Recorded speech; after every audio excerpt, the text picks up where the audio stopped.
In 9 days' time, one of the two men standing here will be Prime Minister. Tonight, they go head-to-head. Welcome to the BBC Prime Ministerial debate.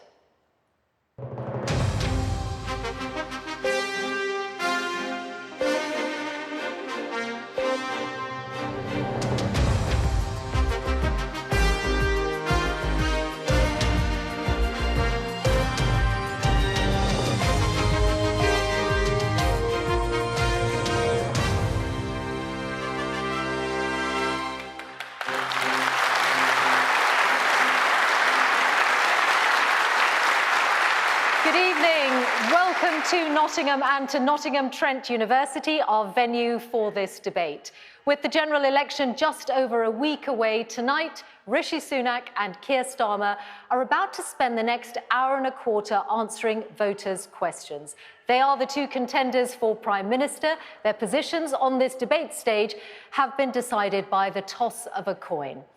They do not know what the questions will be. Those will be coming primarily from our live audience here at the university, who have been chosen by the pollsters Savanta. They include supporters of the Conservatives and of Labour, as well as some undecided voters.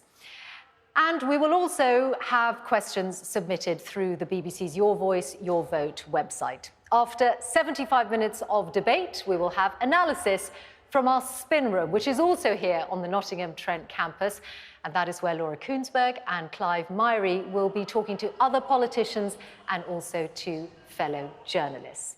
And so, to the leaders, Rishi Sunak and Keir Starmer, welcome to you both. It's very good that you're taking part in this with just over a week to polling day.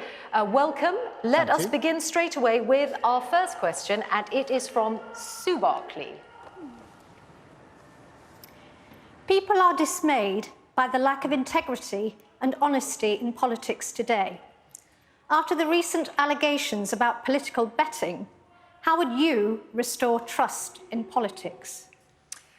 Thank you very much, Sue, for kicking us off. Now, both of your parties have faced allegations in this regard in recent days. We know of 5 Conservatives being investigated and 1 Labour. Rishi Sunak. Well, Sue, I completely share your anger.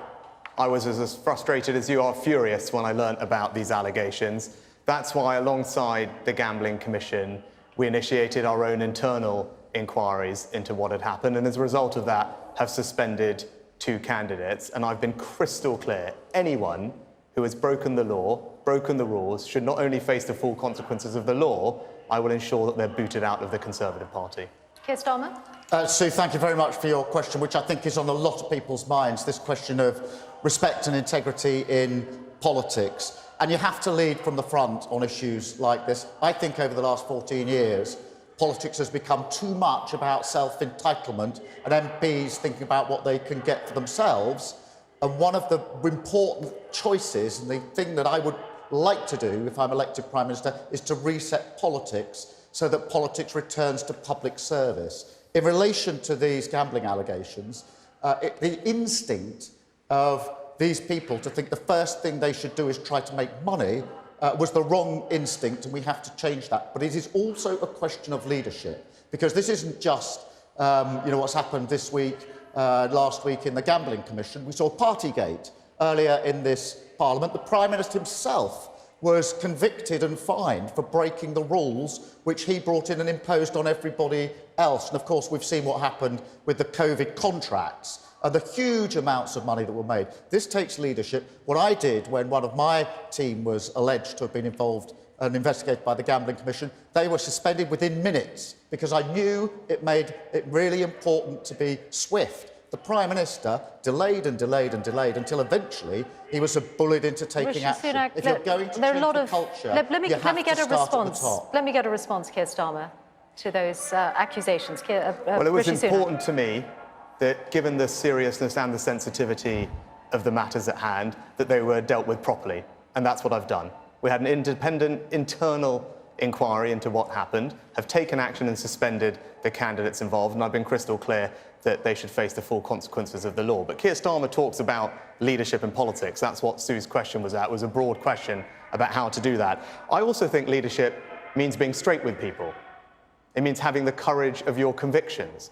not changing your mind on every single position that you've taken and being upfront about what you want to do for the country. That's not what Keir Starmer is doing. He's not being honest with everyone about his plans to raise their taxes. Right, I think that will erode trust in politics, and that's the choice at this election. Let's just stick to the heart of the question, first of all, because it was sparked by the recent allegations about political betting, and Sue asked how you would restore trust in politics. So if you've acted now on those to withdraw support from those two Conservative candidates, what did you find in that investigation? Well, Michelle, you know there's an independent investigation which is ongoing, which is why I can't say anything further about that. You will understand that. But when we had our internal inquiries, when we found things that were not appropriate, I took action and suspended the candidates. I've been crystal clear. I was furious to hear about these things. That's why I've dealt with it. But the choice of this election is about, as Sue said, it's about leadership, it's about integrity in politics, and that is a question about doing what you say. You know, the Keir Starmer's made this broader point, but the point is, he's changed his mind on every major position that he's taken. Absolutely. He doesn't have the courage of his convictions and is not being straight with everybody now about his plans, if he wins power, to raise people's taxes. That's not going to do anything to restore trust in politics, and that's a choice for everyone at this election. Continue tax cuts with the Conservatives, or Keir Starmer's tax rises, which he is not being straight with everyone about. Again, to return to the question, Keir Starmer, the Labour candidate from whom you've withdrawn support, appears to have betted on losing his own election. Do you know if any other candidate has placed similar bets in this campaign? Well, he was, as you say, investigated by the Gambling Commission because he bet on himself to lose. As soon as the Commission said they were investigating, I suspended him.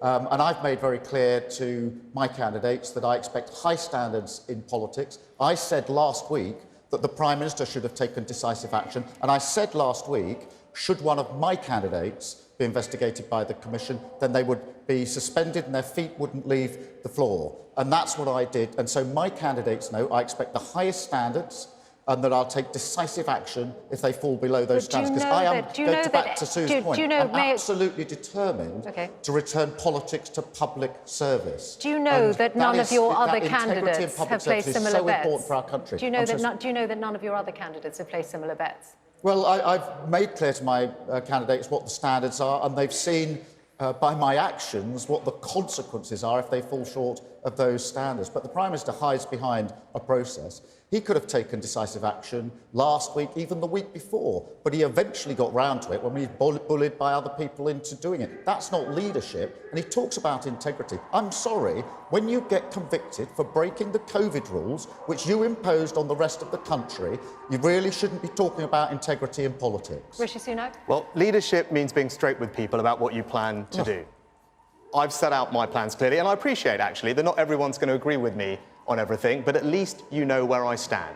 Now, Keir Starmer is not being straight with you about his plans to raise your taxes. I don't think that's leadership. I don't think that people should surrender their family finances to the Labour Party, and that's the choice for people at this election. Well, let me just address that, if I may, because we have set out in our manifesto all of our plans. They're fully funded, they're fully costed, and we've set out that we will not be increasing income tax, national insurance or VAT.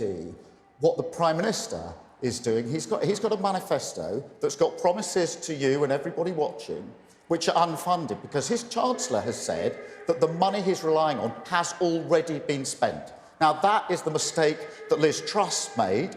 That's what cost so many people so much across this country, and now we've got to repeat unfunded commitments, lots of promises, promises, but where's the money coming from? The Chancellor himself has said the money was spent last year, it isn't available. And if there's 5 more years of this, we're going to have the same as we've got now, a cost of living crisis bearing down on people across this country, really struggling because the economy is broken. And this is the chance at this election to turn the page and start to rebuild our country with a stable economy. Well, Michelle, just to build on that, what the Chancellor did this morning was ask his opposite number, Keir Starmer's shadow Chancellor, to rule out raising all your taxes beyond what they've already announced in the first budget. And the shadow Chancellor wasn't able to do that today. That's what the Chancellor did today. But you don't have to listen to me. Just go online, go to the Telegraph website, because we've just found a recording that they have put out there from the Deputy Chancellor from the Labour Party admitting that their plans will cost hundreds of billions of pounds. I'm just going Hundreds to of billions explain of something pounds. to anyone who hasn't That is seen going to this cost today. all of you thousands of pounds of tax rises. That's Okay. why I say Keir Starmer and the Labour Party are not being straight with you. So do not surrender to their tax rises. Let me just explain. This is a reference to Darren Jones, the Shadow Chief Yes. Secretary to the Treasury, one of your senior Treasury team, who in a recording given to the Daily Telegraph has said decarbonising the British economy will cost hundreds of billions of pounds. We've set out in our manifesto what we want to do to go to renewable energy, and we've set out how much that will cost, exactly how much is going to be put in, and we've got a column saying how that's going to be funded. Yes, it is absolutely right that we want to get in investors to come alongside that government money. And we've been talking, you won't be surprised by this, to global investors for the best part of 2 years to say that if we put down this money set out in our manifesto, will you come alongside it and put down many more billions of pounds so that in partnership with the government we can make the change that we need? Hang on. No, let me just finish this. I'm sure we're going to come back to the same this theme is- later on. This is Rishi your Sunak, own shadow if you don't mind, chancellor. I'm going His to get to words, the next hundreds question. of Because billions. there are Just be people, straight with there are people. people waiting. How many hundreds is it? I'm going Is to it turn, 200? I'm going to Is turn it to the next 300? question now. Is it 400? I think the Prime Minister must have put a bet to on how many anyone- times he's going to interrupt me. I do want to turn to the next question because lots of people are waiting and they've got important questions that they would like answers to. If you can hear any noises of, ladies and gentlemen, or anyone at home, there is a protest taking place outside, which is also an aspect of our democracy and people exercising their freedom of speech. Our next question here comes from Mary Armstrong. Evening. I've worked 2 jobs since I was 18 and I'm now 60. And I think too many people don't understand how important and better it is for you to be working hard. I also think too many people are on out of work benefits. My question is, what are you going to do to help more people to come off benefits and back into work? Mary, thank you very much for that. Keir Starmer, what are you going to do to get more Mary, people thank you for off work, raising that. off benefits and into work? Yeah, can I first agree with you that work is, of course, about pay and being able to pay your own way and, support your family, but it is also about dignity and respect. And my dad worked in a factory all his life. He was a tool maker, and having a secure job for him was really important to his respect and integrity. In relation to those that are out of work, my rule is this: if you can work, you should work. And we've got a plan to get people into work, working with businesses to support people in. I think we need to change the job centre and the careers service, because at the moment, when I ask businesses, if you have a vacancy, are you going to the job centre to get that vacancy filled? They say they're not, so we need to do that. The other thing, Mary, that we absolutely need to do is to get the waiting lists down in the NHS, because very many people aren't able to work or to work in the way they want because they're waiting for an operation because of the catastrophic level of waiting lists under this government. So let's hear your first response, Rishi Sunak, to Mary's question. So, what are you going to do to get people off benefits? Mary, there's a clear choice for you and everyone who believes like you do the situation isn't right. Because if you want lower taxes and lower welfare, that's what I'll deliver. If you want higher taxes and higher welfare, that's what Keir Starmer will do. So I strongly agree that people are better off in work. It's not just for the financial security it brings you, it's about the purpose, the dignity that it brings to people, which you alluded to, and I strongly agree with. The number of people currently out of work on ill health and disability benefits is too high. It's gone up by 800,000 since the pandemic. It's gone up by 60%, the bill, in the last few years. We've got to do something about that. I made a speech about this a few months ago. I set out a comprehensive plan to reform the welfare system, to tighten it up so that those who can work do work. We're stricter about those eligibility criteria. That's fair for all of you who are working hard paying your taxes. It's better for those people, and that's what I'll do. But when I announced that, and just again recently, Keir Starmer and the Labour Party opposed every single thing that I set out to deliver what you want. Every single thing. They do not think that you can save a single penny in the growing welfare bill. That's what their numbers show. That's what they've said. So the choice for you is clear. If you want lower welfare and lower taxes, I will deliver that for you. Higher taxes and higher welfare is what you will get with Keir Starmer. We actually have a related question, so I'm going to bring in Beverly Mackenzie now. I've worked all my life, but had to stop due to illness. Disabled people like me get hit in the worst way when we want to get back to work and help, but often we can't. How will candidates ensure we're not punished by benefit sanctions? Thank you very much. Rishi Sunak, so you've said you'd tighten the system, you'd be stricter. What does that mean for people like Beverly? Yeah, sorry, what was, I couldn't quite hear. Is it Beverly? Yeah. Beverly. Yeah, Beverly, I actually believe in a compassionate welfare system that supports everyone who genuinely needs it. And you saw me do that during COVID, making sure that we got support to the most vulnerable. Right? That will always happen under a Conservative government, always happen under me. But what we won't do is have a system where people are not supported into work if they can work. So what we're going to do is make sure that we reform the fit note, sick note process, which isn't working. It's signing far too many people off as not fit for work. We're going to look at, when you asked about benefits and sanctions, we're going to provide active support for people into work. But I also think that if people have been offered jobs that they can do and that they don't take them, then that's not okay. So after 12 months, what I've said is we will do something about that. If your job coach says to you, look, there's work that you can do, that everyone agrees you can do, there's a job for you that you're fit enough and well enough to do, and you refuse to take it, I don't think that's fair on everyone else after 12 months of support. So we will tighten that up. I think that's fair for everybody because fundamentally I think that those people who can work should work. That's, I think, a fundamental tenet of fairness in our system, which most people will agree with. That's why I think we can save money in the welfare bill, because it's forecast to grow at an extraordinary rate over the next few years. Keir Starmer, and I want to use that money to support Keir people Starmer, just and one to cut second. your taxes. What is wrong, if you believe it is wrong, what Rishi Sunak is saying, that if someone is offered a job and they can do that job and they turn it down, that's wrong? No, there's nothing wrong with that, and I just want to address Beverly's point. You opposed it when I announced it. You literally opposed it. If you listen to people in the audience across the country more often, you might not be quite so out of touch. Beverly, can I just address the point you make? Because it's a really important point, which is very many people with illness or disability do want to get back into work for the very reason that was alluded to before, the respect, the dignity, and the support that it gives them.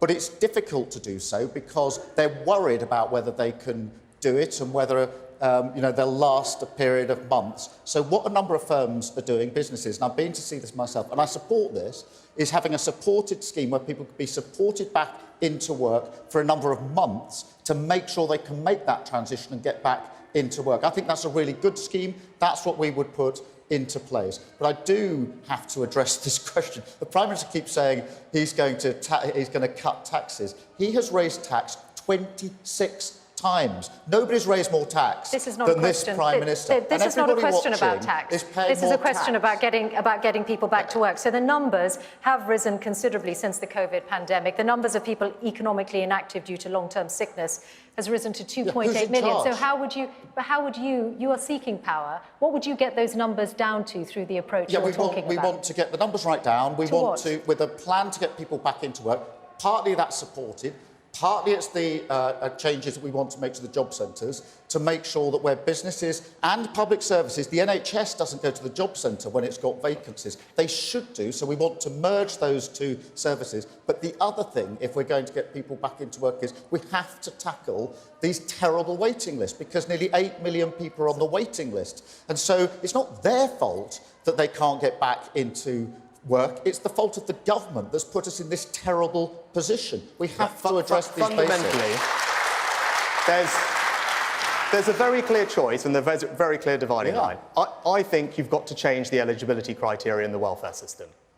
You've got to make it clear that people who can work should work. That means looking at all the gateways we have and actually being more rigorous about asking people to provide medical information when they're making these claims, reforming the sick note process, being stricter about saying to people who don't accept a job after 12 months that that's not okay. Those are all the practical things that I've set out. I think that's fair. Now, Keir Starmer can stand here tonight and say what he wants. When I made that speech, and you can all go and read it and see what they said, they opposed every single measure. Just 2 weeks ago, they were asked about it. They said, we oppose all those measures. So it's one thing to stand here and say all these things. You should at least be upfront with people. You don't think my approach is the right one. You are going to have higher welfare under you, and that's why you can't deliver tax cuts the way that I can. And people should not surrender to this.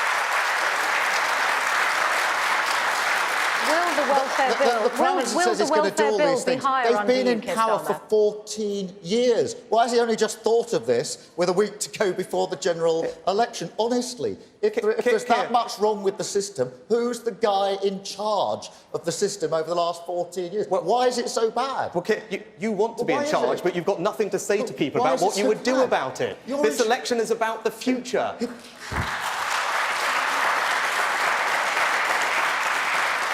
Will the welfare bill be higher under you, Keir Starmer? No, it needs to come down.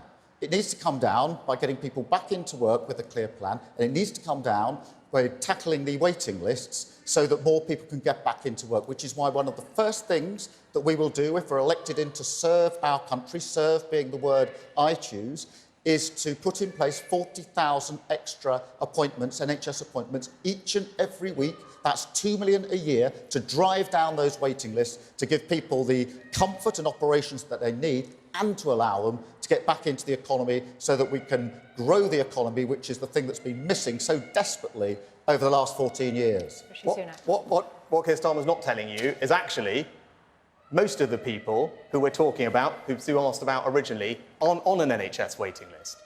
So talking about that isn't an answer to this problem. Nearly 8 million. The answer to this problem is actually being stricter about the eligibility criteria, making sure that everyone who can work does work, because that's fair to everyone like Sue, who is working very hard and putting in. That's what I will do.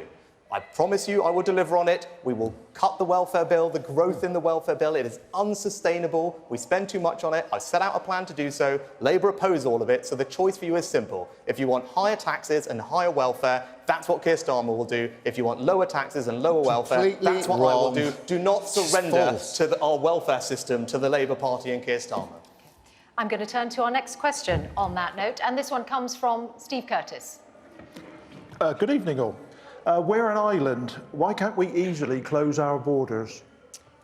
Thank you, Steve, for that question. Keir Starmer. Steve, the biggest threat to our borders at the moment is the very many people arriving by small boat over the Channel.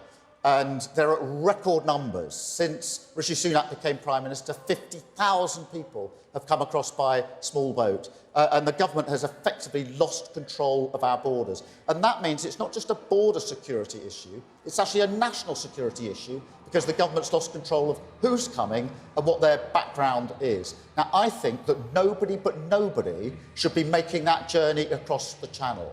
And we have to smash the gangs that are running this vile trade. There are gangs that are making a fortune, putting people into boats across the Channel, an absolute fortune. And I think they can be taken down. And Steve, before I was a politician, I was the chief prosecutor for England and Wales. So I ran all criminal prosecutions in England and Wales, in all of our criminal courts. And we had to deal with terrorist plots and other plots, drug plots, and gun plots, which were across various other countries. We grouped together with police and law enforcement across Europe, and we took down those terrorist gangs. I've seen it done. I've been part of the operations to do it. I do not accept, I will never accept, that the only gangs that apparently can't be taken down are the gangs that are putting vulnerable people in boats to go across the Channel. We haven't heard from him yet on Steve's question, which was, we're an island, why can't we easily close our borders? Steve, you're right to highlight the issue. It's completely unfair what's happening. When people come here illegally, jump the queue, it not only puts pressure on public services, it not only threatens our security, it's an affront to that sense of fairness, which is fundamental to our national character, and that's why I've made it a priority to stop the boats. We have made progress. The numbers have come down over the past 12 months compared to the 12 months before. But in order to fully solve this problem, you need a deterrent. We need to make it crystal clear to people that if they come to our country illegally, they won't be able to stay. And that's why, if I'm your Prime Minister on July 5th, the flights will go to Rwanda. We will build that deterrent that multiple other European countries now agree is the right way to deal with this problem, and that's how we solve this problem. If Keir Starmer is your Prime Minister, all those illegal migrants will be out on our streets, and that is the choice for you. Do not surrender our borders to the Labour Party. Steve, this is complete and utter nonsense. On the numbers, Keir Starmer, just one moment. Just one moment. I want to clarify something. Small boat arrivals did come down last year, but arrivals so far this year are at a record high. It's more than 13,000 people. Have you lost control, as Keir Starmer has said? No. The numbers have come down over the past 12 months, as you record acknowledge. numbers this year. Last Michelle, year. but the way to solve this problem is to Record have numbers. a deterrent. And look, I will tell you this. The Rwanda plan is a deterrent. You just have to listen to what the illegal migrants themselves are saying. One of them just said, most of us are still in France due to the fear we have about Rwanda. Another one said, I won't cross the channel until the Rwanda plan is destroyed. If Labour win, the people smugglers are going to need a bigger boat. Don't surrender our borders to the Labour Party. You would scrap the Rwanda plan. Record numbers have come under this Prime Minister's watch. Record numbers coming across the channel. And he says it's a deterrent. There are a few hundred that would go on a flight to Rwanda at huge expense to the taxpayer. There are tens of thousands. 50,000 people have come since Rishi Sunak has been Prime Minister. 50,000 across the channel. A few hundred going every year means there's a 99% chance you're not going to Rwanda. Now, I've worked with criminal gangs, Rishi Sunak. I know that they are telling the people they're exploiting there's a 99% chance of not going to Rwanda. That is not a disincentive. That is not a deterrent, and it's not working. If it were working, why are record numbers still coming under your watch, Prime Minister? How on earth can you say it's working? You put the scheme in place. The flights could go off. I notice you've called the election, by the way, before any flights could actually get off, and it could be tested. An interesting timing. But if this was such a deterrent, why is it obviously not working? You spent all this time when I first got this job saying call an election, call an election. Then when we call an election, you spend all your time saying why did you call an election? This is about the future. I can tell everyone what I'm going to do with illegal migrants who come to our country. They will be on planes, be sent away because they shouldn't be here. What will you do with the illegal migrants that arrive to the UK? What will you do with them? You've had 3 weeks to think of an answer. What is it? We've got tens of thousands of people here who've come unlawfully. The Prime Minister says he'll send them all to Rwanda. The Rwanda scheme takes a few hundred. It would take literally 300 years to get all the people who are here unlawfully if elected, to Rwanda. So they're going to stay here. If elected, what would you do? What would you do with them? So at the moment, they're not being processed. So they're sitting in hotels, which you are all paying for. They're not processed, and as a result of not being processed, that means not a single one, even those that shouldn't be here, could be returned anywhere. So once they've got here under the Prime Minister's scheme, they're here for life. That's an absurd situation to have got into. So, yes, we do need to process. But what will you do with them? We've got to process the claim. You're sitting there with tens of thousands of people. But just when let me finish. illegal migrants come to our country, what will you do with them? Processed their it's a very claims. simple question. Well, I can tell people what I will do with them. I will put them on planes to Rwanda because they shouldn't be able to stay. Years? What will you do with illegal migrants who come to our country? What will you do with them? It's a simple question. His plan is what will you do with them? They need to be processed at the moment. Processed? They're not. These Which claims means giving are not them, being which, processed. to be clear, will mean most of them will be given asylum. They will get the right to remain in this country. At the moment, 100% of them are effectively being granted asylum in this country because they can't go anywhere. They can't go anywhere. They cannot. The Prime Minister knows this, and if he thinks I'm wrong, he should say so. Because they're not being processed, they cannot be returned to where they came from. Can they, Prime Minister? If he wants to correct that, now's his chance to do it. They cannot be returned. About where we'll answer them. Well, do you know where these people come from? No, he's not answering the question. Do you know where you they can come see from? that. Iran, You can see. Syria, Afghanistan. So when Keir Starmer says he's going to return people, is he going to sit down? Are you going to sit down with the Iranian ayatollahs? Are you going to try and do a deal with the Taliban? It's completely nonsensical what you are saying, right? You are taking people for fools, right? I think that these people should not stay in our country. They will be on planes to Rwanda. That's what I will do with them. You still can't answer the question. What will you do with them? Send all the tens of All thousands the illegal migrants who arrive will be processed and put on planes to Rwanda. 50,000. Is that the That scheme? is the choice for you. 50, if you think illegal migrants should not be in our country, they should be sent somewhere else to build the deterrent. I will deliver for that for you. Do not surrender our borders to Keir Starmer and the Labour Party. This situation will just get worse. We will become the soft touch of Europe. And as I said the other night, they are queuing up in Calais, waiting for a Keir Starmer to be in charge. Boats. So you will send tens of thousands of people who are here and out of the asylum system at the moment. You are promising to send them all to Rwanda. We will have a number of flights from July through to build this deterrent. That's what I've always said. The principle here is I don't think people who come here should be able to stay.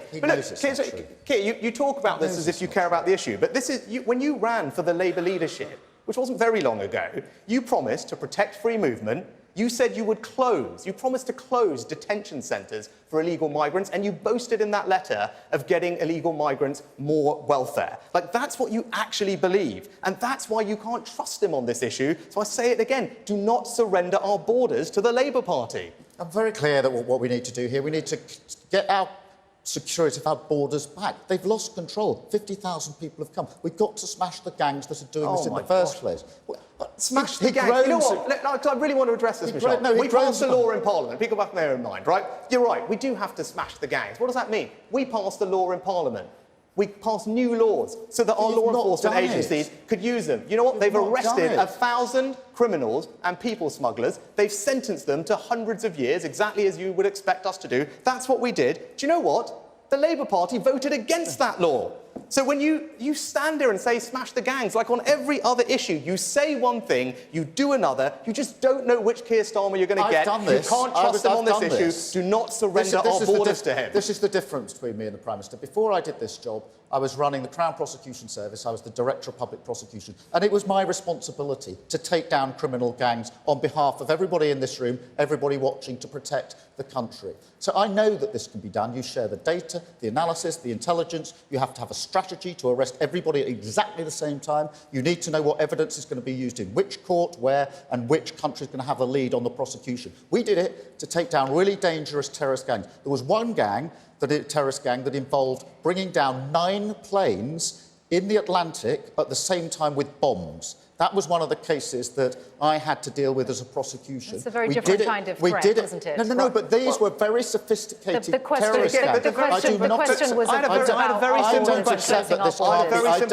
this can't be done for the gangs that are running this vile trade. There are criminals and people smugglers that are spending hundreds of years in our jails because of the laws that the Conservatives passed.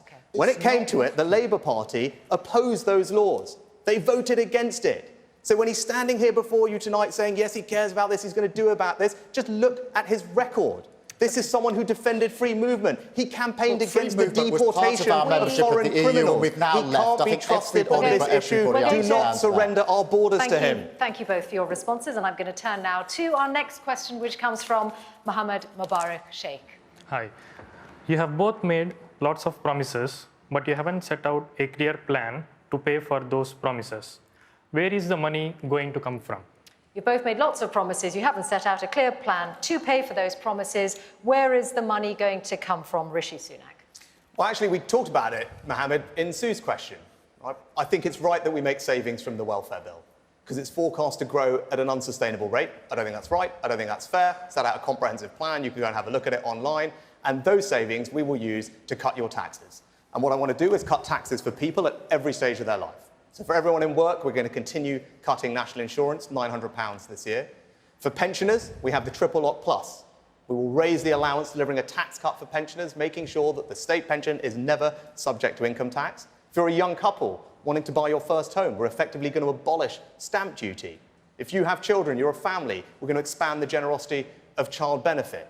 Right? These are the tax cuts that I want to deliver. And if you're a small business owner and entrepreneur, we're going to abolish national insurance for the self-employed. So those are the tax cuts, that's how we're going to pay for it, and that's the choice for you at this election. You can have tax cuts with the Conservatives, or you can have thousands of pounds of tax rises under the Labour Party, because he's simply not being straight with you about what is coming. Mark my words, your taxes are going up if he is in charge. Keir Starmer. False, but Mohammed, I'll answer your question. Everything in our manifesto so we've set out all of our plans. It's a manifesto for growing our economy, for creating wealth, to make sure our country is better off and that everybody within the country is better off. It's got clear columns setting out how much each of our plans is going to cost, and then a column saying where that money is going to come from, so that everything is fully costed and fully funded. We've got very strong fiscal rules because we want economic stability, which is what we've been missing in recent years. And the reason for that, Mohammed, because this is really, really important, is that we know what happens if unfunded tax cuts are made, because Liz Truss tried that experiment on the country. And we're all paying the price for that. And when she was elected as leader of the Conservative Party, Rishi Sunak said we should unite behind her. I don't think we should unite behind her. I think we should learn the lessons, which is why I'm not prepared to allow an incoming Labour government ever to inflict that kind of damage on people across the country because people are still paying the price. Many people on a mortgage now who've come off a fixed-rate mortgage are now paying hundreds of pounds more because of the damage done to the economy. But Rishi Sunak hasn't learnt the lesson because his manifesto has got commitments in there that are unfunded because his Chancellor has said that the money he says he's going to use has already been spent. And everybody knows you can't spend the same money twice. So you're going to go round, if we have 5 more years of this, we're going to go round and round in circles. Yes, but we're going to end up exactly where we are. Just before you respond, because each of you had a say on that, just before you respond, I'm going to make clear that Mohammed's not alone in thinking that neither of you have set out a clear plan to pay for your promises. The IFS think tank said this week that you are both your parties are ignoring raw facts and that huge decisions need to be made, which in all likelihood will mean either higher taxes or worse public services. Well, actually, the IFS also said that it's right to identify welfare as a challenge that needs to be addressed, and the IFS also acknowledged that when the Conservatives previously set out savings that they would get from the welfare bill, the IFS didn't think it would happen, and in fact, they were delivered, and I'm sure BBC Verify will put that quote on their website. But look, 2 years ago, I warned repeatedly about what Liz Truss's economic policies would do to our country, even if it wasn't what people wanted to hear at the time. I was right then.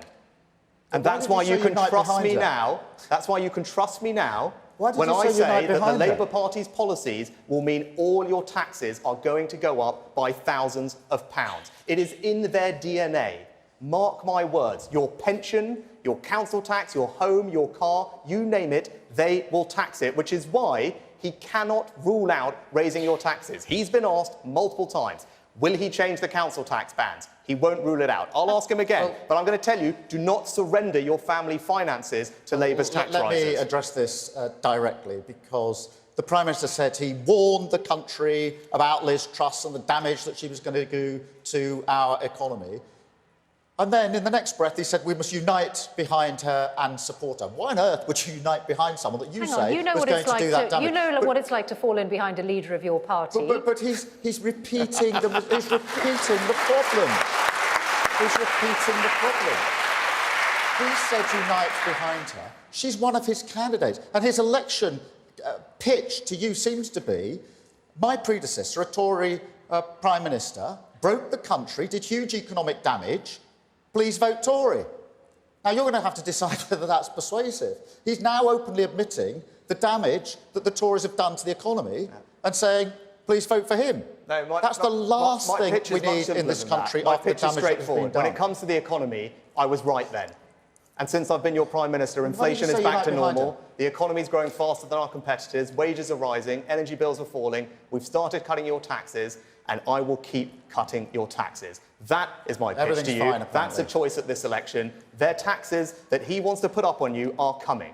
He won't rule out revaluing your council tax bands. Every pensioner that is watching should realise that under a future Labour government, for the first time in our country's history, the state pension will be subject to a retirement tax under Labour. That's what their plans are. Those are the numbers, black and white. We're not going to do that. We're going to have the triple lock plus. But for the millions of pensioners that are watching, be very worried because you're going to face a retirement tax under the Labour Party. Just don't insult people by putting out falsehood. You mentioned the IFS. Which one's the false? He keeps saying we're going to raise taxes. Sorry, can you confirm? He obviously has put a bet on interrupting me, hasn't he? Will the state pension be subject to income tax under a future Labour government? The only way for it not is for you to match our triple lock plus. So maybe you can change policy here tonight. Will you match our triple lock plus and ensure that state pension is never subject to income tax? Yes or no? The position on the state pension that we've set out is exactly... It's a yes or no. Hang on, we need to hear this response. I think you should show some respect to the audience who want to know what I've got to say about this without constantly being interrupted. It really isn't the way to do the debate. What's the answer to the question about whether you'll match what they're going to do on pensions? The position on pensioners and tax, or pensions on tax, that we've set out is exactly the same. It is the position of the government at their last budget. It is their position. The Prime Minister now says, oh, I'm going to change that.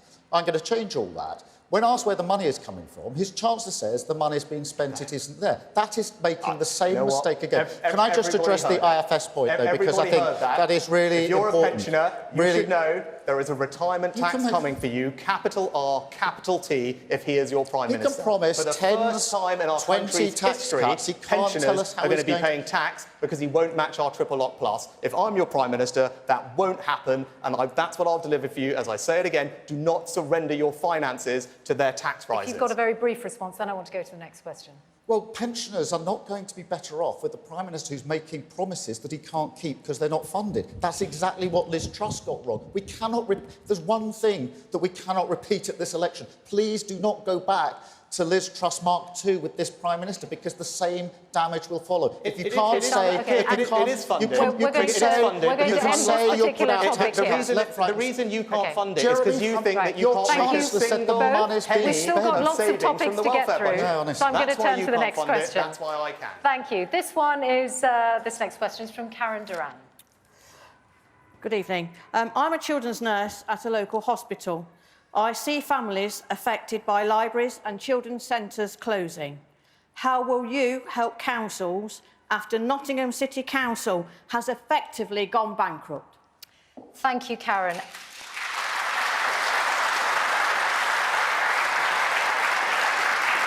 And the council here has been run by Labour since 1991. Keir Starmer. Yes, and I'm very concerned about the situation, because I think anybody looking at a council which has run out of money is concerned about the basic services, whether it's libraries or other support that councils have to put in place. And this is a position for councils of all political stripes. There are Conservative-run councils that have struggled for money and gone bankrupt as well because of the lack of adequate and proper structured funding from the government. You asked what we would do about it, and I think it is important for us to set out what we would do if we came into office. We would change the way the payments are made to councils. At the moment, council leaders are saying they're made on a yearly basis, so we can't make the most effective use of the money that's available to us. If there are a longer term, we could make much better use of that. Secondly, they're saying if you could do what the Conservatives promised but didn't actually do, which is to stop no-fault evictions, that would have a massive help for councils as well. Because when people lose their home through no fault of their own, quite a lot of them end up having to have support of a local authority. I don't think you should have no-fault evictions. I think we should actually get on and get rid of them. That's what the Prime Minister used to say, but he doesn't do it. On your point about council funding, a multi-year funding plan doesn't give more money necessarily, does it? So unless, are you saying there is more money that would come to local authorities under a Labour government? If you go for a 3-year settlement, it means the available money can be used better, because any council leader will tell you that trying to make the best use of the money within the constraints of a 12-month period doesn't work. So it's better use of existing money. But look, I'm not going to stand here and say there's some magic wand that I can wave the day after the election and find money that isn't there. Huge damage has been done to our economy. It is going to take time. That's why our manifesto is a manifesto for growing our economy, for creating wealth, to making sure that we can make sure all of our public services, whether that's councils or others, are properly funded, providing the services that people, expect and actually, frankly, deserve, which is not the case at the moment. Let's get Rishi Sunak's response. How will you help councils after Nottingham City Council's effectively gone bankrupt? Karen, my first job in government was being local government minister, so I was responsible for councils, and they do an extraordinary job. And much as people focus on national politics, actually, most politics is local. It's what's happening in your street, your neighbourhood, your community, and the services that you mentioned are so important, particularly those that concern families and children. One of the things that I do want to do is actually roll out family hubs, as we've been doing over the past few years, which are special places where whole families can come and get the advice and support they need, particularly the most vulnerable families. Look, and in terms of funding councils, we've recently announced just over £500 million of extra funding for councils, particularly for social care, which is where some of the big pressures are, and children's services, which you alluded to. And we'll continue to work with councils to provide them the support they need. But you mentioned Nottingham, right? And that is a glimpse of the future, right? Nottingham City Council, bankrupt under Labour. Birmingham City Council, the largest council in the country, in fact, the largest in Europe, not just bankrupt, but as a result, everyone in Birmingham is now paying a 20% higher council tax bill. And that is a snapshot of what will happen if Keir Starmer is in power and across the country. As Labour always do, they run out of everyone's money, they bankrupt the economy in 2010, they bankrupted Birmingham, they bankrupted Nottingham, and that's why everyone in Birmingham is paying a 20% higher council tax. So that is just an appetizer of the higher taxes that are going to come under a future Labour government. Do not surrender your local council and our finances to them. Okay. Councils like Woking and Thurrock Exactly. were Conservative when Exactly. similar problems first What emerged. do you say about that? Conservative councils in exactly the same problem. What do you say about that? And I have to Everyone say, in Birmingham- the Prime Minister gloating about Everyone the in fact that Birmingham is councils are paying a struggling and the impact 20% that you know higher of. council tax. He's responsible. You have to He's believe me, you gloating. can go and check as a result of their financial mismanagement. Right? The same thing happened in Nottingham, right? That's what you get with the Labour Party. You remember what happened last time they were in office? They run out of your money, they bankrupt the country, and you all pay for it in higher taxes. And that is the choice for you at this election. Right? We are making progress. The economy is growing. Taxes are now coming down. The financial security that you want, I can deliver. Growth is But if we zero. put all that progress at risk with them, your family finances are going to get hammered. Your taxes are going to get whacked up. And that is the choice for you at this election. Do not surrender to their tax rises. Okay, thank you both. Just before we get to the next question, I'm going to remind everyone watching that we have got more questions coming in this Prime Ministerial debate, but online on the BBC live page, you'll be able to see what BBC Verify are already doing. They're already fact-checking and assessing the claims made here, and will continue to do so throughout the time we are on air. Our next question is from Robert Blackstock. Good evening, gentlemen. Mr. Sunak, I think you made a fair job of being Chancellor, but you're a pretty mediocre Prime Minister. Sir Keir, I think that your strings are being pulled by very senior members of the Labour Party. Are you two really the best we've got to be the next Prime Minister of our great country?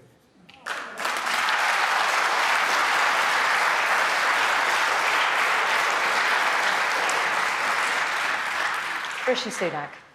Well, Rob, look, I can understand your frustration, everyone's frustration, because the last few years have not been easy. We've dealt with a lot as a country. I'm not saying we've got everything right. I certainly would be the first to acknowledge that. But I've been your Prime Minister for 18 months. And in that time, we've got inflation down from 11% with all the damage it was doing to the cost of living back to target. The economy in the first quarter of this year, fastest growing in the G7. Wages rising faster than prices for almost a year now. And my primary job was to deliver that economic stability so I could start cutting your taxes. That is the journey we're now on. So whatever your other frustrations, the choice for you at this election is about the future. If you want lower taxes, if you want your borders secure, as Steve was asking before, if you want a sensible approach to net zero, if you want your pension protected with a triple lock plus, that is what I will do for you. Right? This is a serious election with consequences for you and your family. I get the frustrations, but think about the choice. Allow me to finish the job I've started, cut your taxes, protect your pension, secure our borders. Because if Keir Starmer and the Labour Party are in charge, your taxes are going up, our borders are going to be insecure, you're going to be saddled with bills as he reverses my net zero changes, and every pensioner is going to face a retirement tax for the first time in history. And that is the choice that you should have in your mind. Keir Starmer.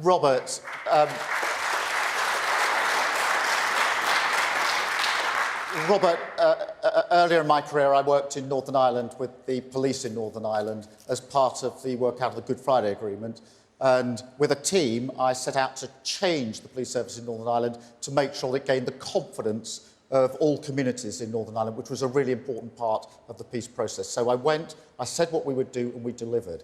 I then ran the Crown Prosecution Service for 5 years with 7,000 staff. I said we would improve the way we dealt with violence against women and girls. I said we'd do it, we made the change, and we got on with it, and we made that change, and it was more successful at the end. I came into the Labour Party to lead it 4.5 years ago, and I said we will change our party to make sure that we are a party that can put a credible proposition before the country for changing the country, and that will always say, country first, party second. I've been there, I've done it, I've changed it. What I'm now asking for is the opportunity to change our country for the better, because we've had 14 pretty awful years. 14 years when I think most people would say we've ended up now with almost everything not working very well, worse than it was 14 years ago when this government came in. Most people not feeling better off. And this is a choice election, because if we go on for another 5 years of this under Rishi Sunak, that is not going to change. That isn't going to change. So this is the opportunity to turn the page, to rebuild our country, rebuild our public services, rebuild our economy, and make sure that we can genuinely say to ourselves we're a better country, better run, proper public services, and people feel better off. Now, I've done that sort of change throughout my life, and I'm asking for the opportunity to now do it for the country. I'm just going to come back to the question, because I suspect that Robert Blackstock knows your background. He certainly knows that you've been Chancellor. He's probably familiar with your arguments, and he still says, are you two really the best we've got to be the next Prime Minister of our great country? Now, polling does suggest that there's no great enthusiasm for either of you. Do you recognise that? Do you hear it on the campaign trail? Are you aware of that? Michelle, that's what I said. I said to Rob, I recognise his frustrations. It's more personal than that, isn't it? He's talking about both of you. But there's a choice for everyone, right? There's a choice for everyone. Right? Keir Starmer talks about change. You don't get change unless you've got a plan to deliver change. Just saying it isn't going to bring about any change. And as you've heard tonight, there's no plan to cut your taxes, no plan to reform the welfare bill, no plan to deal with illegal migration, right? That's the reality of it. Yes, there will be change. It won't be change you like. It will be change when your taxes are going up, when we've become the soft touch of Europe for illegal migrants, when pensioners are paying tax for the first time. That's the change that is coming. So don't surrender to that, because your families are going to pay the price. I think this question of enthusiasm is really important that you put to us, because I'm not surprised that after 14 years of this, people feel that the hope's been beaten out of them because the country is in such a state. They've had loads of promises made to them at the last election about what would happen, which haven't been delivered on. That does beat the hope out of people. The very first question was about integrity in politics. And again, people haven't seen that integrity. You've had Partygate, you've had the breach of COVID rules, you've had the contracts for COVID, the instinct of some people to think the first thing in COVID I'm going to do is try to make money. Same with the Gambling Commission nonsense over the last few weeks. So this is an opportunity to restore that hope. I don't think we can do that by making sort of grand promises of things that can't be delivered. I think it's the ordinary hope of working people. My family was working class. The ordinary hope of getting on yourself, getting on for your family, getting on for your community, and getting on for your country. It has to be rooted, if we're going to restore hope, in my view, in returning politics to service. The sense that you come into politics to serve. On that note, our next question, which is from Rachel Webster. Good evening. How can I ensure that if I vote for either of you two men, you'll put women's interests first?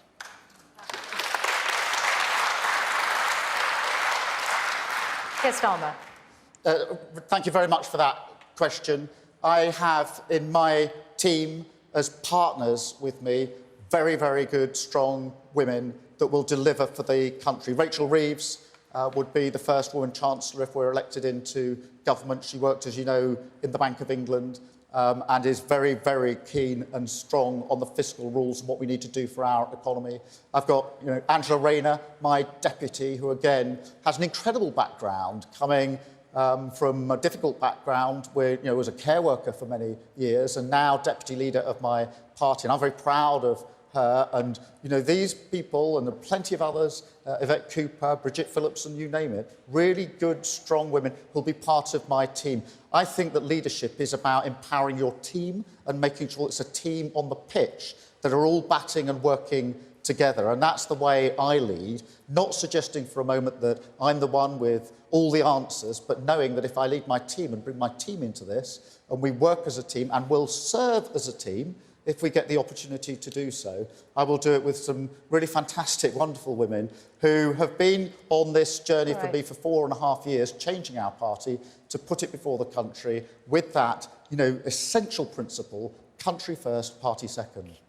Rishi Sunak, how would you ensure you'd put women's interests first? Yeah, so I didn't catch... Rachel. Rachel.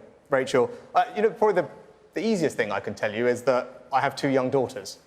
And that's why you can trust me, because as a dad, first and foremost, rather than a politician or prime minister, I want them to grow up in a country which is safe for them when they become teenagers and can walk around on their own, making sure that we have the right police on the streets, that our communities are safe for women and girls is really important to me. I want to make sure that they have the health that they need, and that's why we've been making changes to things like HRT and maternity care in hospitals. But I also want to make sure that when they grow up and have jobs and start a family that they're supported too, which is why we're rolling out 30 hours of free childcare for every working parent from the time that their little one is 9 months old to when the toddler goes off to school at 4 years, and that will make a big difference to families up and down the country.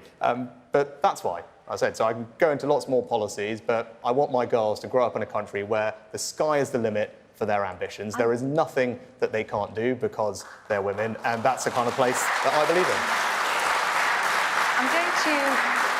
I'm going to bring in a related question, because this came to us via the BBC's Your Voice, Your Vote website. It was from Vicky in Oxfordshire, who asks this: will you protect women's right to single-sex spaces from any and all males, regardless of if they hold a GRC, a gender recognition certificate? Rishi Sunak? Yeah, yes, unequivocally. And we will do that by changing the law so that the Equalities Act recognises that sex means biological sex, and that will allow us to deliver on what Vicky wants, which is to protect female-only spaces, female-only services. It's crystal clear for you there is a choice on that question at this election, because Keir Starmer is not matched my pledge to reform the Equalities Act to pass new law. That is the only way to deliver on what Vicky says. And the reason he won't do that, I don't know, but he can explain, is because he's not sure, like I am, that when it comes to these matters, sex means biological sex, and that's how you protect female-only spaces and services. Keir Starmer?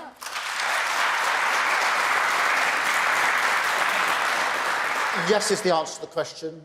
It's very important that we protect women's spaces. I saw this firsthand when I was Chief Prosecutor back in 2008 to 2013. I was working with groups who were supportive of women who'd been subjected to domestic violence and sexual violence, and saw for myself just how important it is to have those women's spaces. Same in hospitals and in sport. So yes to that answer.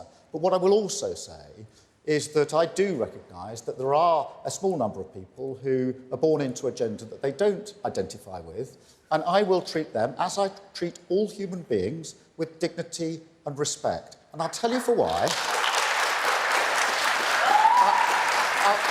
I'll tell you for why. Because if you don't, you end up with the Prime Minister of the United Kingdom standing in Parliament making an anti-trans joke in front of the mother of a murdered trans teenager. I will never, ever allow myself to be put into that position. Rishi Sunak, would you like to respond to that?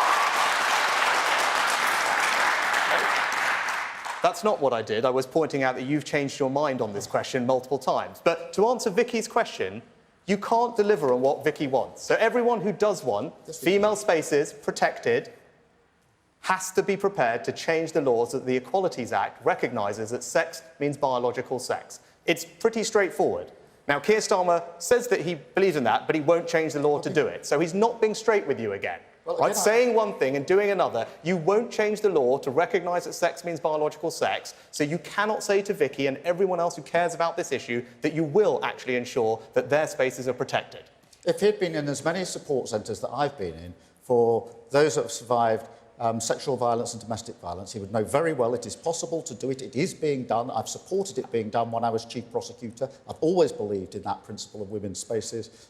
That's going back to 2008, way before this latest iteration of the debate, because I could recognise for myself just how important it was to have that space, women-only space, biological women-only space, particularly in that area, but also in other areas. How do you ensure it? Just a second. Yeah. I mean, Rishi Sunak, how do you ensure it without changing the Equalities Act? It's provided for under the Equality Act. It is actually spelt out as one of the examples given in the Act. It always has been.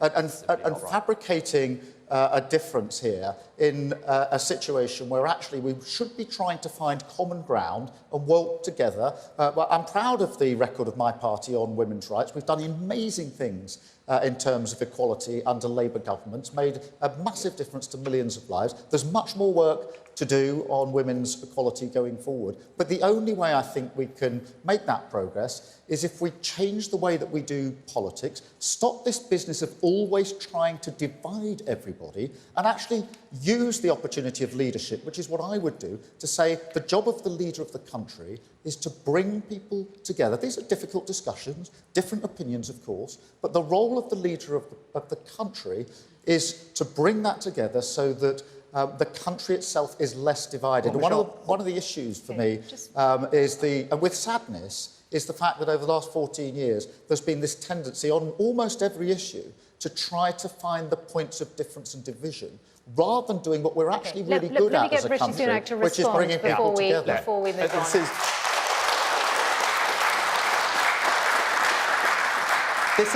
This is about the courage of your convictions and principles, right? I believe when it comes to these matters, sex means biological sex. Of course we should have compassion and tolerance for people who are going through questioning that, but fundamentally, when it comes to women's safety, women's only spaces, sex means biological sex for me. That is the only way to make sure you can deliver the protections that Vicky wants. And on this question, Keir Starmer, when one of his own female MPs made that point a while ago, he said that she was wrong.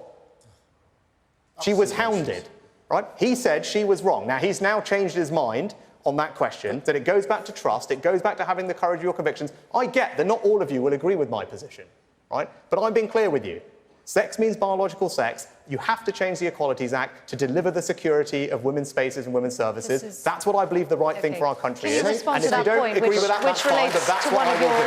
One of your MPs, Rosie Duffield.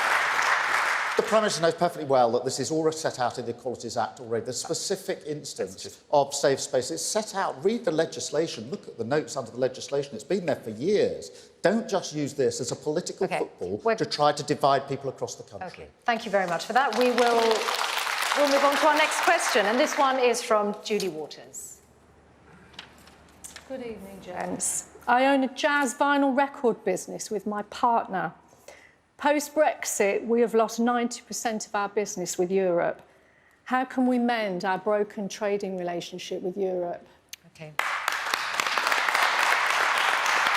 90% of Julie's business with Europe has been lost. Now, Keir Starmer, you were a Remainer. Rishi Sunak, you argued and voted for leave. How can we mend our broken trading relationship with Europe? Well, Julie, first of all, thank you for doing what you do. My mum was also a small business owner. I grew up in a family that had a family business. I know how hard it is. I know what the struggles are like, and our economy is built on people like you. And you deserve all our support and admiration and praise for doing what you are doing. I'm sorry things have been difficult. Right? We had the referendum, and now his focus should be on making sure we make the best of all the opportunities. In an economy-wide sense, we're actually doing very well now at exporting around the world. But in order to help you, I have two specific things that I can do that will help. One of them is to make sure that we cut your taxes on business rates. When I talk to small retailers like yours, I think you said you had a premises. The thing that everyone talks to me about is business rates. That's why we've cut business rates for small retail, restaurants, pubs, shops across the country. In Labour on Wales, they haven't done that. Julie's so everyone's taxes are going up. And then the second, mending the trading relationship and the second thing we'll do for you, for all those people like you who are self-employed and others in small businesses, I want to abolish your national insurance so that you have more financial security. Now, I'm the person that has made sure that we have good relations with Europe. You can all see that, and we will continue to do so. But the best way I can help your small business and the hundreds of thousands of others like yours is to continue to cut your taxes, because that's how we'll give you financial security. That's the choice for you at this election. He says he's going to cut national insurance. That's £46 billion. £46 billion has just been spent in the last minute without saying where that money is coming from. That money on national insurance is used for our NHS and for our pensions. So, Prime Minister, if you're going to cut that money, that national insurance, those £46 billion, is it the NHS or is our pensioners that are going to pay for it?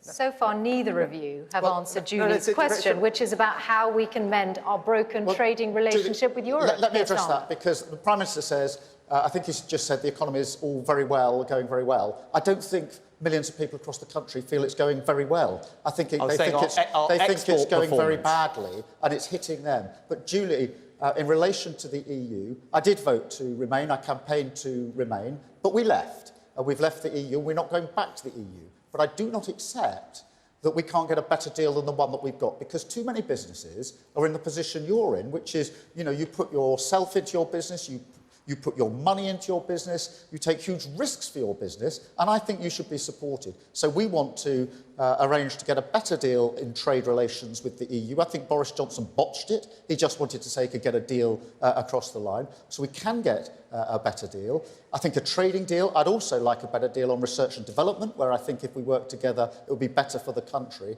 and a better deal when it comes to security and defence, okay, particularly in light of what's happened in Ukraine. The key thing for Julie is the trade part. So I want to ask Rishi Michelle, Sunak, there's something very important could we get a that Keir better... Starmer's Sorry, I'm just just said. going to go back to the question. Could we get a better trading deal with Europe? You know what? You might be able to. But do you know what the price of it will be? It will be free movement of people. No, and that's what Keir Starmer's not being straight with you about, right? They might be able to sit down with the EU, and the price of anything, and I know because I've sat across them for the last 18 months, negotiated the Windsor framework for Northern Ireland, actually got us into the Horizon programme for R&D. All the things he's talking about involve accepting more migrants. Free movement by the back door. That is the choice for you at this election. Right? If you want free movement to come back, we had Steve's question at the beginning about borders and migration, right? That is the price of any deal like that with the EU. They have been crystal clear about that. So if you want high migration, fair enough. I don't think that's right. I want to bring the levels of migration down. I will not do any deal with the EU that increases migration when we had a referendum, and that is what I will deliver for you, not more open borders and free movement. There is a give and a take when you reach deals like this, and perhaps the EU will ask for freedom of movement in return for what you want. We are not going back into the EU. We're not rejoining the single market or the customs union, but we're not accepting freedom of movement. But I'm not a defeat. Will you accept more migration in any form? Please, let me finish answering the question. I'm not a defeatist like the Prime Minister who says to Julie, bad luck. That's as good as it gets. You'll have to go along with the problems you've got, however hard that is for you. I'm not in that. I'm not going to say to you, Julie, there's nothing I can do to help you, or to other people in the same position. I'm going to say, I know we can get a better deal than the botched deal that we've got, and I'm going to go out and fight for it. Not going to have freedom of movement come back, not going to go back into the EU, but I'm going to fight for a better deal so you can trade more easily across Europe, so you can succeed and our economy can succeed, because I believe in our country. So in the 18 months I've had the job, I've negotiated with the EU for the Windsor framework, restored the government in Northern Ireland and strengthened our union, made sure that we are part of the Horizon scheme on positive terms, warmly welcomed by the entire research community or universities. I've got a track record of doing those deals with the EU, but you just say you'll get a deal. What will it cost? You're not being straight with people. I know. What it will cost is more migration. He's not being straight with you. You think you just magic some good thing for us and they won't want something in return, right? It's just, again, you're taking people for fools. They've been crystal clear. The price of any of those things is greater migration. It is fundamental to how they think about it. If you were the Prime Minister, you would have to give something in return for the kind of deal you want with Europe. Yes, but I think it's very important when you start those negotiations, you're very clear the lines you won't cross. And I've just set out the lines that I won't cross. But I'm not a defeatist like the Prime Minister. And nor will I say to Julie, I won't insult Julie by saying it's all fine, everything's working, everything's great. Part of the problem we have with this Prime Minister is that his lived world is millions of miles away from the lived worlds of individuals across the country, the businesses and the families that they're trying to support. There's a massive gap. That is a problem. But again, you just won't rule out. Will you accept any greater migration as the price of a deal with the EU? Yes or no? No, I don't. But I would say this, that migration, lawful migration, is at record numbers under this Prime Minister. He's actually the most liberal Prime Minister we've ever had when it comes to immigration. The numbers have gone through the roof. They're actually far higher than they were when we were in the EU. So I really don't think you can start lecturing other people about higher migration. They've never been as high as they are on your watch. Yeah, what I can do is point out the choice for everyone at this election. This year, because of the actions I've taken, the number of visas we've issued is down by 30%. Net migration is forecast to halve in just the next 12 months because of the measures I've taken, because it was too high. But I've been Prime Minister for 18 months, now it's coming down sharply. Right? That's a progress we'll continue if I'm your Prime Minister, and we'll have a legal cap in Parliament to guarantee the numbers keep falling after that. Now, if Keir Starmer's your Prime Minister, you won't get any of that, because he opposes those changes. He won't have a legal cap on migration, and it will go up. Right? So that's the choice for your legal migration. Continue the progress we've made under me. It's forecast to halve, legal cap in Parliament, or open borders. Surrender your borders to the Labour Party. He's making it up as he goes along. And in here... Actually, hang on. Our next question... No, I'm going to the next question. You get BBC verified to check. I'm going to the next question. No, just get BBC verified to check that. That's no problem. They're already at work. Our next question is from Tasneem Zahra. Like universities in the UK are churning out students year on year. Yeah, just start again, because we didn't hear the beginning. Just start your question again. I'm in my 20s, and it feels like universities in the UK are churning out students year on year. Young people like myself have lost hope for if they will ever get a good job or buy a home. Many of my peers are leaving the UK and going to countries like Australia or Dubai. What would you do to make me stay in the UK? Thank you, Tasneem. And this is going to be the last question and set of answers. Keir Starmer, what would you do to make Tasneem stay in the UK? Ensure that we've got good, well-paid, skilled jobs here for you and other young people who I do think have been let down in recent years of government, and make sure that we build the houses necessary to ensure that the dream of home ownership lives again, because at the moment it's been killed under this government. The average age for young people to get a house is in their 30s now. I think it should be in the 20s, and if we have 5 more years of this government, it'll go up to the 40s. But we've got to build more houses, 1.5 million houses across the country. That means tough decisions about planning and where those houses are going to be, but we also need to deal with the very high rents that young people are often paying. So many say to me, I'm paying more in rent than I'd actually pay on a mortgage, a huge proportion, but I can't save for the mortgage deposit that I need. And that's why we will have a low mortgage deposit scheme in place to allow young people, first-time buyers, to get on the housing ladder. But we've got to build the houses, 1.5 million houses. The Prime Minister's taken down the targets for house building. They're going off a cliff, sinking, and that is taking down with it your dreams and the dreams of young people across the country who can't get the job that they want. Very often, if they've been to college or university, are returning back home. We have to give them the future that they deserve. That means that we have to go out with our manifesto for growth, for wealth creation, and seize the opportunities of the future. Other countries are doing this. I think we should be in the race for the jobs for the future. I think we could win that race, but also roll up our sleeves, start building the houses that are necessary to make sure that you can afford to buy a house in your 20s, not as it currently is in your 30s. That's the tragedy of the last 10 years. And it'll simply go up if we have 5 more years of the current government. OK, Rishi Sunak, Tasneem's question. Everyone who's had the opportunity to own their own home remembers what it feels like when you get the keys to your first flat. And it's an incredibly special feeling. I believe in a country where all young people can aspire to that and realise that ambition. It's a very special thing. I know it's too hard. Of course, it's become too hard to buy your own home. I've got 2 very practical, specific things that we will do if I'm your Prime Minister, which will help make it easier. The first is to reintroduce a new form of Help to Buy. You may remember this. It means that you won't have to save for the entire deposit, just 5%, and then you'll be able to get a Help to Buy loan from the government, which covers another 20%. So that potentially can save you tens of thousands of pounds. And the second thing that we will do is effectively abolish stamp duty for first-time buyers. For the vast, vast majority of first-time buyers, we will abolish stamp duty. Right? Those are 2 very practical things that will save you thousands of pounds. Now, the reason that's important is when I talk to people like you, the most important thing they tell me is, how can you help me with a deposit? Because actually, I'm probably OK and into a decent job, and I can probably afford the mortgage. Right, actually similar to my rent, but what I can't do is save up for the deposit in time. Tasneem's question was also about jobs, that young people have lost hope about ever getting a good job. And by doing Help to Buy and abolishing stamp duty, we will massively be able to speed up how quickly you can get on the housing ladder and fulfil that dream of owning your own home. I think it's incredibly important. And as I said, I don't want to give you waffle, 2 very specific things: Help to Buy, abolish stamp duty, neither backed by Keir Starmer and the Labour Party. So again, there's a very clear choice for you, because if he's your Prime Minister, stamp duty for first-time buyers is going up. Right? That's what the plans are. If he's your Prime Minister, stamp duty...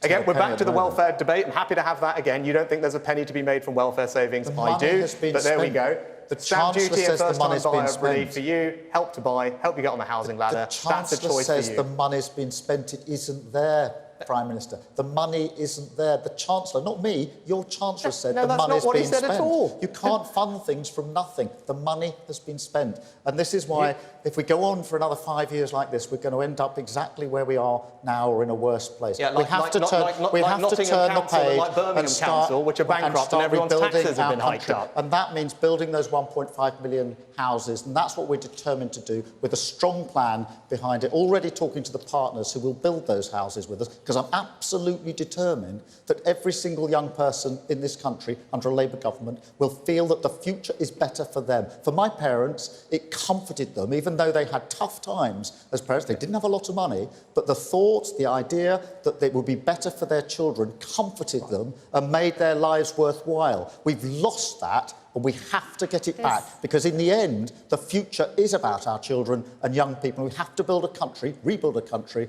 that is fit for them to live in and to absolutely realise all of their aspirations and their dreams. And I'm determined that we will do that. Like say.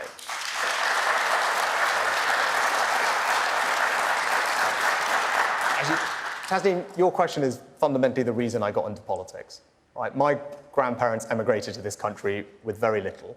2 generations later, I have the enormous privilege of standing here as your Prime Minister. I don't think my story would be possible in any other country, and that's why I feel an enormous sense of duty and gratitude to our country for what it's done for me. And I'm in politics to make a difference, to make people's lives better. And that starts with young people, making sure you have the opportunities you need to succeed in life, whatever you want to do, wherever you live. That's a type of country I believe in. And when you get that job, when you work hard, I want you to keep more of your hard-earned money, decide how to spend it for yourself. I believe in a society that's aspirational. That's why I want to cut your taxes.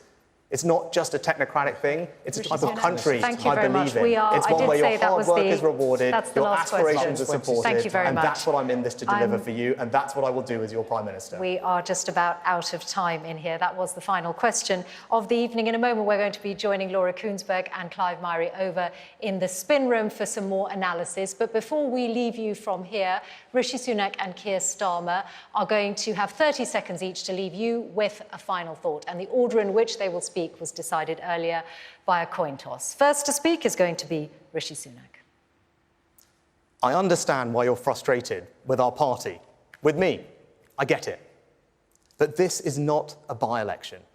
It's a choice with profound consequences for you and our country. And before you make that choice, think what a Labour government would mean. Can you afford to pay at least £2,000 more in tax?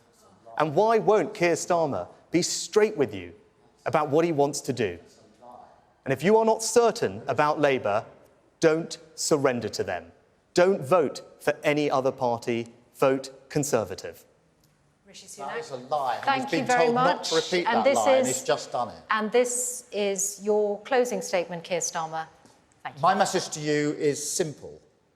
If you want your NHS back, you have to vote for it. If you want a growing economy, you have to vote for it. If you want more police on our streets, more teachers in our schools, you have to vote for it. If you want to end 14 years of chaos and rebuild our country, then that power is in your hands. On July the 4th, vote change, vote Labour. Thank you very much.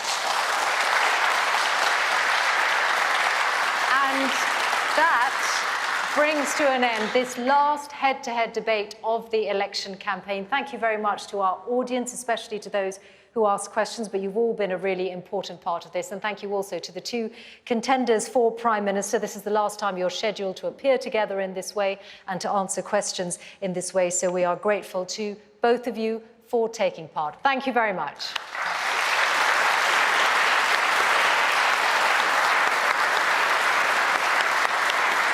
Thanks very much.